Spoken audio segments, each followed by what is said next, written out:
Hello everyone. So today we are going to begin with a new topic, political ideologies. Okay. In this particular component, and the other topics are liberalism, fine, Marxism, socialism.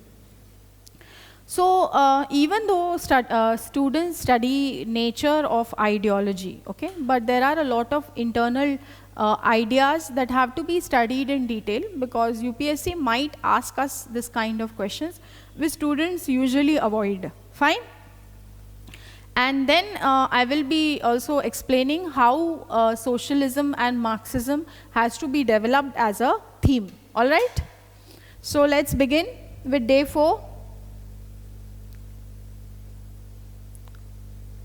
So yes, when we talk of the nature of ideology, all right, students usually study end of ideology debate or end of history debate, right?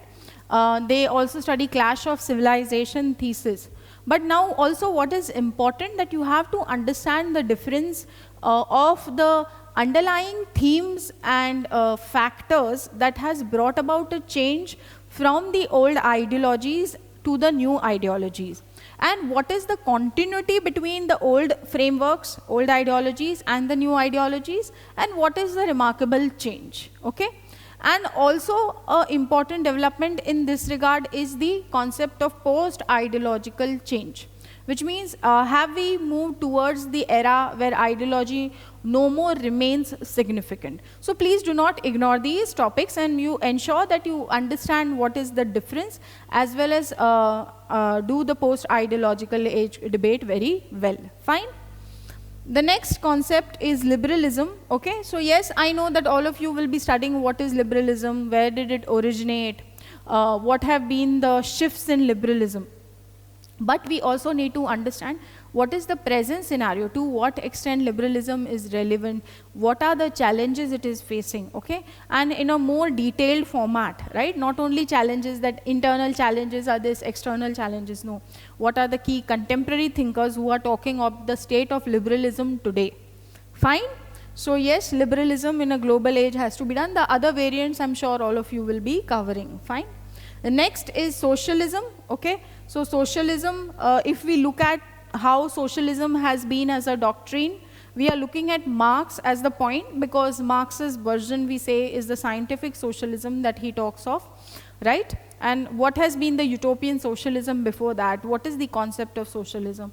How it understands individual society, fine? And socialism after Marx, what have been the variants in that regard, fine? So yes, these variants also you need to study. And to what extent socialism is relevant in the era of globalization?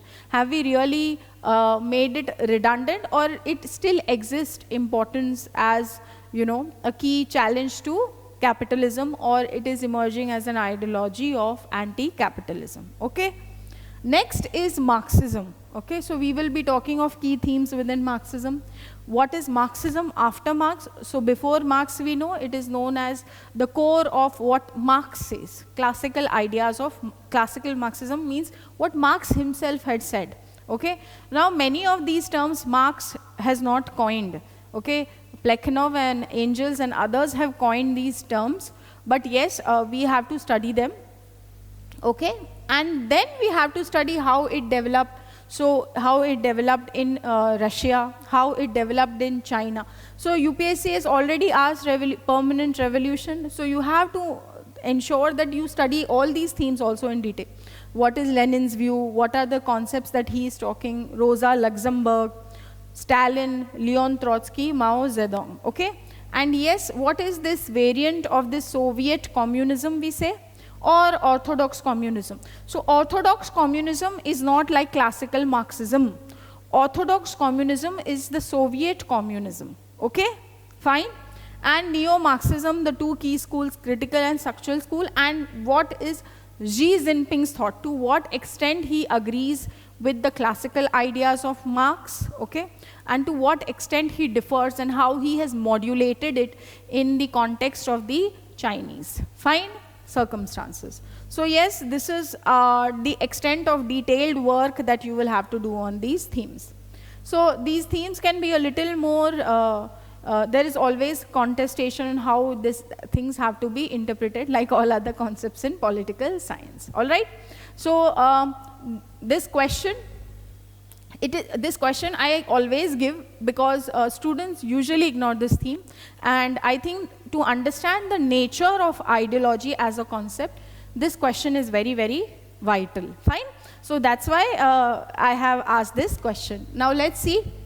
So the question is asking, the rise of new ideologies means that the old ones are irrelevant. Rise of new ideologies, which means old ones are irrelevant. Okay? Has the post-ideological age arrived? Comment, and the question is for 20 marks. So yes, structuring this question can be a little difficult because student will go haywire. Fine? So what all concepts do we have to know in this particular theme? So we have to know the old ideologies, liberalism, Marxism, conservatism. We have to know the new ideologies, feminism, fascism, multiculturalism, ecologism, right? What is the shift that happened? What is the shift? Now shift is in two ways. How do we look at the shift? The shift is the reasons and the characteristics. So what were the new pillars that came into being? And what were the reason for this new pillars coming into being? Okay? So shift we have to talk in both terms. All this you have to know. Then I will come to the structuring. Okay? Next idea is the post-ideological age. Has it come? This is the second part of the question. Now tell me, should I begin my question with post-ideological age? Should I begin my question with old ideologies? Or should I begin my question with new ideologies? Where should I pick the thread from? What will synchronize all this together? What will be the golden thread that will link all of this? Okay, the golden thread that will link all of these ideas is obviously the concept of ideology and the role of ideology in the history of humanity. Has it enabled us to understand reality in a better way or no? Okay, right? If we have understood we have understood humanity, we have understood reality, okay, in a better way through ideology. Why? And why not? To what extent it has also distorted our vision. So we start this question neither with old ideologies, neither with new ideologies, neither with the post-ideological age. We begin this question with these two components. Okay? So the first component that you will be explaining in this question is what is the concept of ideology. So yes, it is a belief system which is also guided by a program of action. Okay?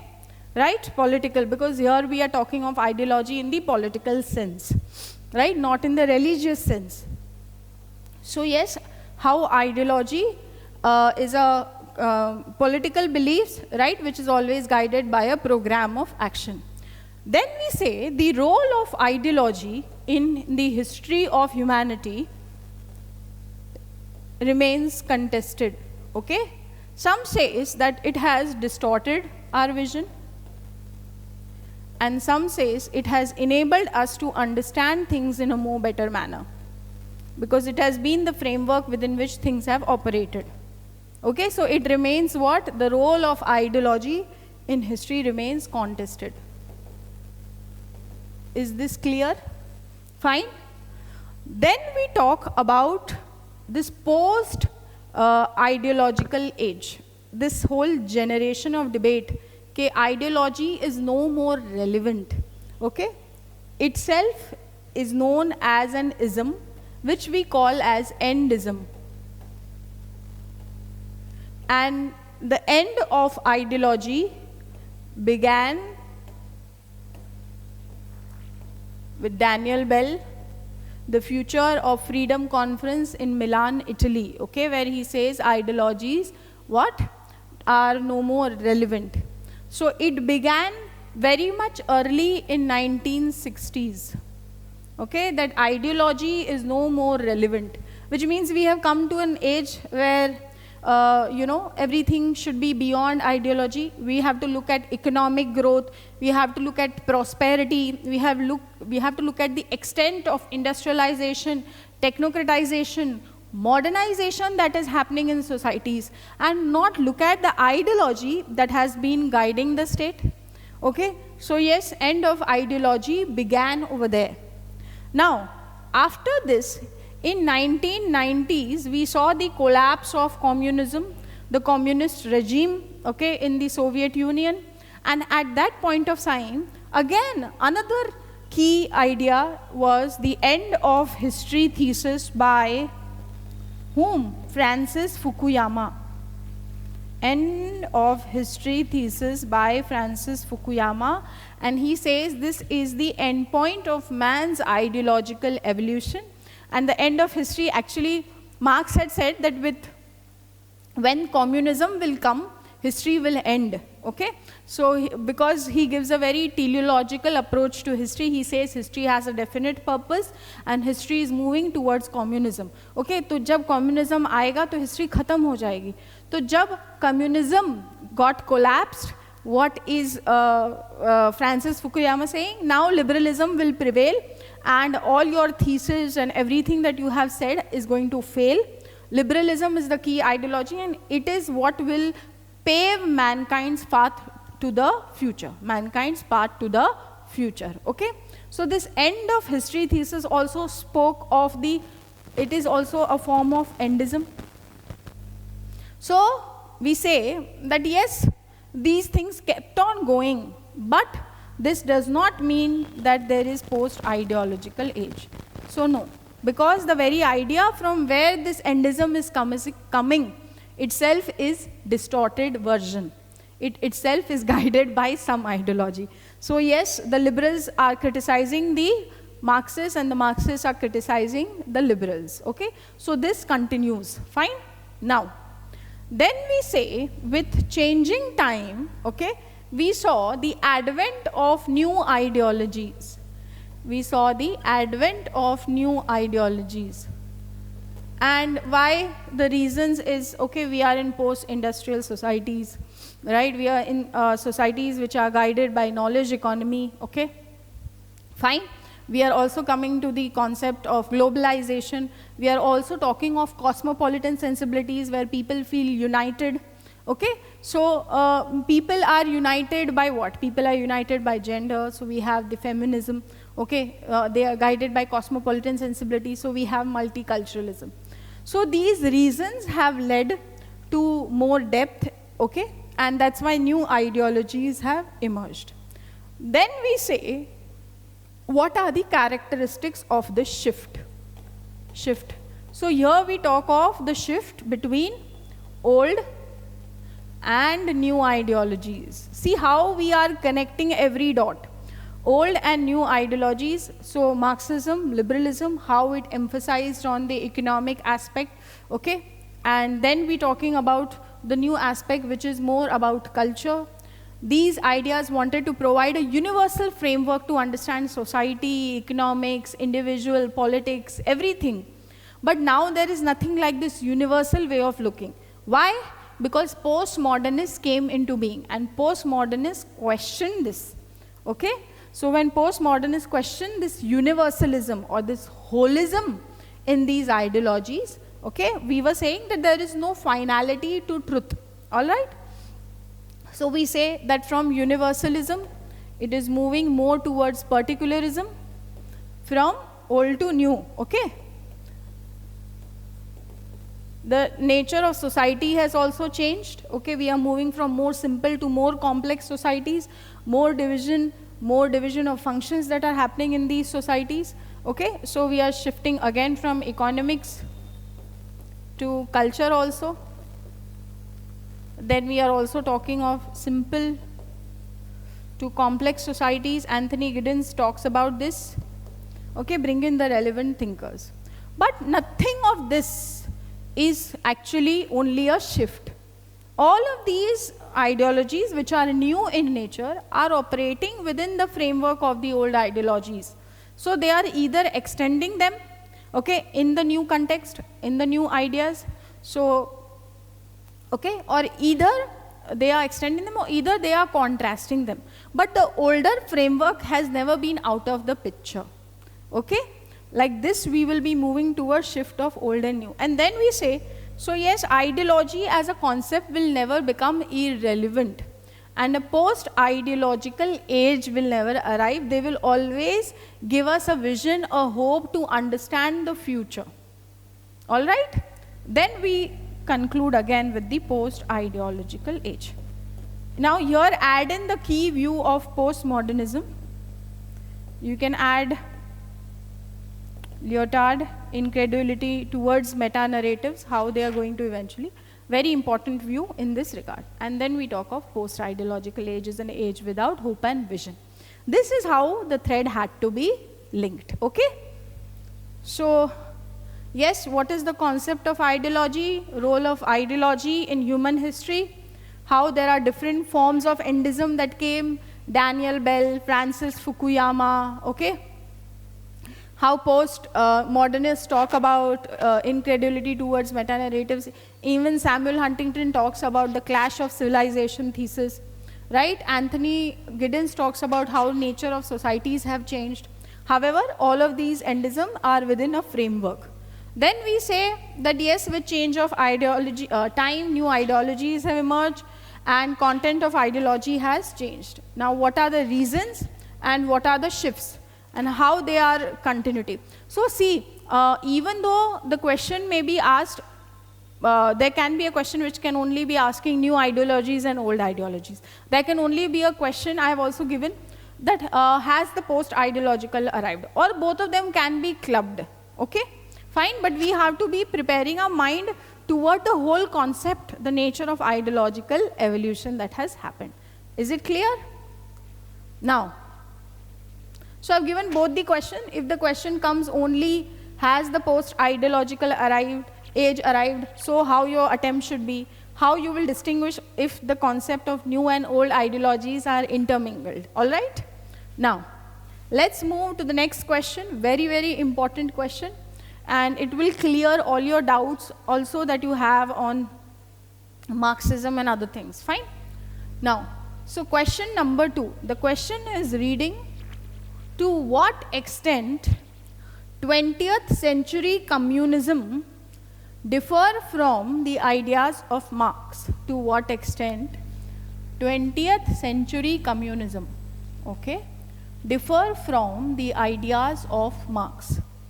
Do you think post-Marxism, which concept has been asked here? Post-Marxism, okay, has reconciled and opened new forms of struggle. So 3 key themes. They have asked 20th century communism and to what extent it is, what do we say, similar and different from what Marx has said, and has post-Marxism actually linked both of them. All right? Now, let's understand this question and where we will begin from. So do we begin this question from Marx?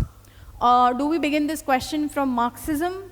Do we begin this question from post-Marxism? Or do we begin this question from socialism? Think. Okay? So we begin this question from communism, the concept of communism. All right? So see, what is the concept of communism? It is based on 2 key pillars. One is it rejects private property. Okay? And it talks about common ownership. Common ownership. Now, if we look at this concept, to what extent this has come true? So, for the Marxist, okay, this communism is a theoretical ideal. Why? Because Marx gave a teleological view of history. teleological view of history. And he says that history has a definite purpose and aim. And what is the definite purpose and aim of history? The definite purpose and aim of history is to move towards communism. So yes, dictatorship of proletariat, socialism, and then eventually communism will come after revolution. Okay? So whether to what extent this communism came about in true remains questionable. Why it remains questionable? Because we never saw in the world this theoretical ideal of the parameters of a classless and stateless society that he was talking of. ये कभी हुआ ही नहीं कहीं पे, ठीक है, right? And that's why so yes, everybody was envisaging towards it, but then nobody could obviously reach towards it. So first we explain the concept of communism as origin. What is Marxist concept of communism in this sense, okay? And how it is not come into reality, okay? It has not come into reality because he has given it a purpose, okay? He has given a purpose to history where communism will happen. But this communism had been a situation he envisaged was a classless and stateless society. It will be, and he says after communism, end of history. मतलब इसके बाद जो history का purpose था वो achieve हो गया. Society अब communism के basis, pillars पे, classlessness पे, statelessness पे ही चलेगी. लेकिन ऐसा कभी हुआ नहीं. Okay? So how will we move towards explaining the 20th century communism then? So we say that the 20th century, okay, we say that yes, Marxism, right, the ideas of Marx and the later post-Marxist development itself is a meta-ideology.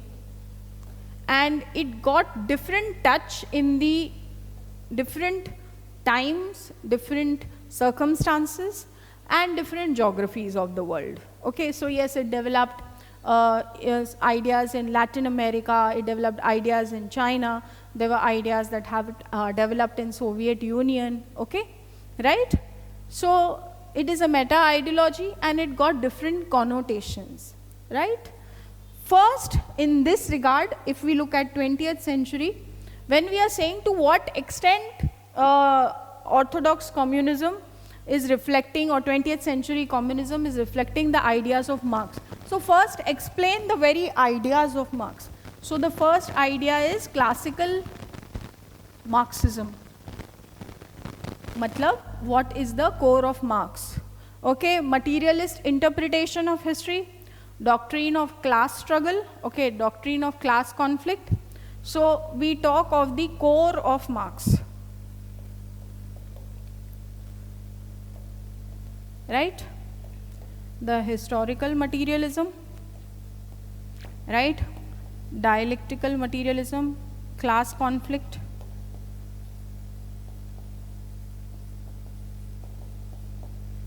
All right? So let's just rather do it this way.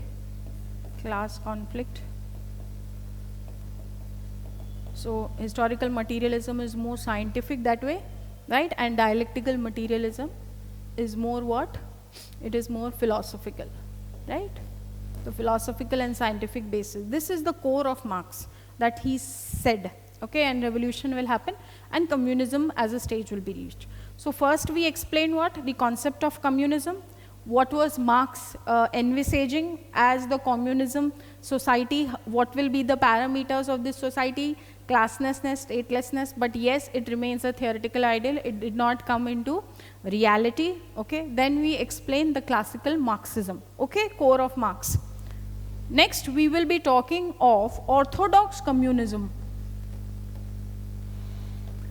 अब ये Orthodox communism और classical same नहीं है, ठीक है? Orthodox communism is also Soviet communism. Soviet communism, right? So it was based on multiple parameters, okay? So yes, there is Communist Party, which was emphasized, in this particular idea. Okay, there was economic planning, which means centralized planning.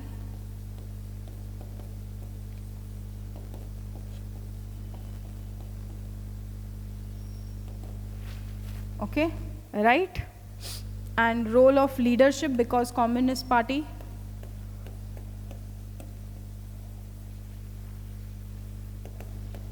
And yes, here when we talk of Soviet communism, okay, or Orthodox communism, we explain the ideas of Lenin and Stalin. Lenin and Stalin. So how he says the Communist Party will act as vanguard of the proletariat. It will occupy power. Okay, there will be leadership, because unlike Marx, who says that revolutionary consciousness will come because the workers will realize that they are exploited. So he says, no, ऐसा revolutionary consciousness naturally develop ही नहीं होगा. We will have to have enablers for this consciousness. And who will be acting as the vanguard of the proletariat? It is the Communist Party.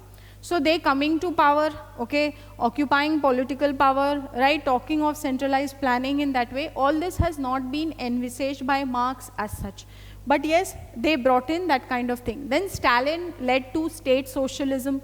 Okay, he led to state collectivization, which means all the agriculture, farming, everything was in the name of the state resources. And also there was more dictatorship in his regime that happened. So they differed from the what? They differed from the vision of Marx. Then we explain the third idea that developed in 20th century. Okay, what was the remarkable shift that came? So we saw in Western Europe, okay, you also talk of Mao, okay, in this particular, how he has, it is a revolutionary creed of socialism, and how he talks of violence or power flows through the barrel of a gun. All right, talk about that, this kind of means also that has, so this has been continuity in that way with Marx. Now in Western Europe, another school emerged, and that school was what? That was Neo-Marxism. And this Neo-Marxism is given two other terms. Examiner agar पूछे, तो don't be confused. It is also called as Western Marxism, okay, and modern Marxism, because it emerged there, all right? And what did they say? That the whole domination that is happening, only economic basis is not the basis. They are not denying the economic characteristics. It is used. It is the means of exploitation, but even hegemony, even manipulation, okay? These are the cultural, the how capitalism develops a nature of a society also, so that this hegemony can be maintained of the capitalism, okay? So Herbert Marcuse, right? Gramsci, all of these are neo-Marxist, and they Marcuse also talks of one-dimensional, Max Horkheimer and others. All right, they all are neo-Marxists, and they talk of this concept. They emphasize on culture, society, right, and not only the economic basis of exploitation. They say mind is brainwashed even through these means. Hegemony is established even through this. So yes, they agreed with Marx to a certain extent, but they moved beyond this. This is how the 20th century communism can be viewed. Fine?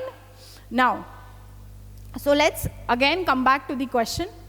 So to what extent 20th century communism differ from the ideas of Marx? This we have explained. All right? Now, do you think post-Marxism has reconciled? So what is the idea of post-Marxism? Okay? So we have post-Marxism. Now, see, we have to understand that Marx has really failed to understand that even if he used to say that capitalism will dig its own grave, he has not been able to analyze that there is a resilient character of capitalism, okay? And it will adapt with the changing circumstances, which means capitalism as a system will never be ending. Even if it is exploitative, okay, it will recreate itself in new forms. Fine. So post-Marxists say this is where Marx has failed to predict the future. So what we have to do? rather than retaining the core of Marxist ideas, okay, where he is talking of historical materialism, okay, and he is talking about the endpoint of evolution of mankind with communism. We need to talk of the alternative forms of struggle, not only the class struggle, alternative forms. And this is in the deprived sections like the gay, lesbian, women, consumers, oppressed groups, tribals. Okay, so we have to find what Lyotard says, this entire Marxism is like a meta-ideology which will certainly die. What we need to do, we cannot claim any kind of finality. So Laclau and Mouffe, okay, these thinkers, they talk that we have to talk of alternative forms of struggle if we want to keep. So post-Marxism has a touch of Marxism. It is inspired by Marxism, but it emphasizes on the new forms of struggle that have emerged in the society. Okay? In this way, we have clearly understood today what is classical Marx, what is the core of Marx, how Soviet communism, Orthodox communism developed in the 20th century. In Russia, what was the thinker of Lenin and Stalin, what were their views, how they differed from Marx, how they adapted themselves with the changing circumstances, okay, how centralized planning and other things were done. Then we talk about how continuity of violence has been envisioned in the ideas of Mao, okay, and we are talking of post-Marxism, fine.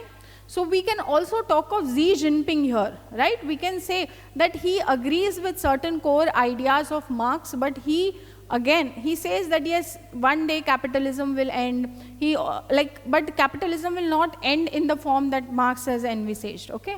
And he says that we have to adjust, we have to bring in consultative forms of how we look at democracy also, okay? And he, you know, puts it all in the framework of the Chinese society. So how authority has to be maintained, fine? So he doesn't completely disagree with the core of Marx, but yes, he has put it in the framework of the Chinese society, all right? And he doesn't say that socialism will be the core, how it has been there initially, but yes, it will change.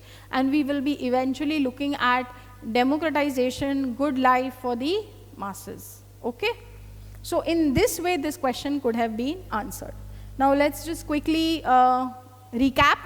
So we spoke of what is communism, how it is a theoretical ideal, because what was Marx's approach to, it was a teleological approach to history where he was talking of the goal of communism being the end. However, nothing of this came in reality. We say yes, it is a meta-ideology and how it has changed. So first we talk about the classical Marxism, where we talk of historical Marxism, base, superstructure, class struggle, other ideas.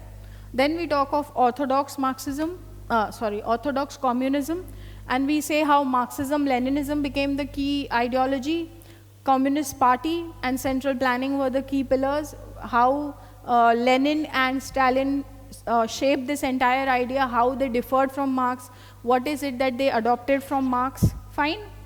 Then we talk about NeoMarxism, because even that had developed in the 20th century. Then we saw how there was collapse of communist regimes. Then we also saw Tiananmen protest in China. Okay, we saw the fall of the Berlin Wall, end of Cold War period, all these things. How they challenged Orthodox communism, okay? And how classical Marxism has failed to recognize the resilient character of capitalism. And then we talk of post-Marxism, to what extent it has agreed and to what extent it has also spoken of. We don't have to talk of single proletariat, okay? Laclau and Mouffe say there are multiple proletariats. And who are the multiple proletariats? Okay, women, black, immigrants, consumers, ecologies, gay and lesbian movement, all right? So yes, Marxist thought continues to grow over a period of time. I hope you have covered the entire ideology in a very good format, right? Revise liberalism, okay? Now there is this cross ideological questions also that can come. For example, here we have linked postmodernism with Marxism, because post-Marxism is a postmodernist tradition, fine? There can also be question between liberalism and nationalism. So one interpretation like liberalism is an internationalist doctrine. So it is a key link between liberalism and nationalism, okay? So there can be cross ideological linkages also that can come, fine? Thank you so much, all the very best for the next day. Take care.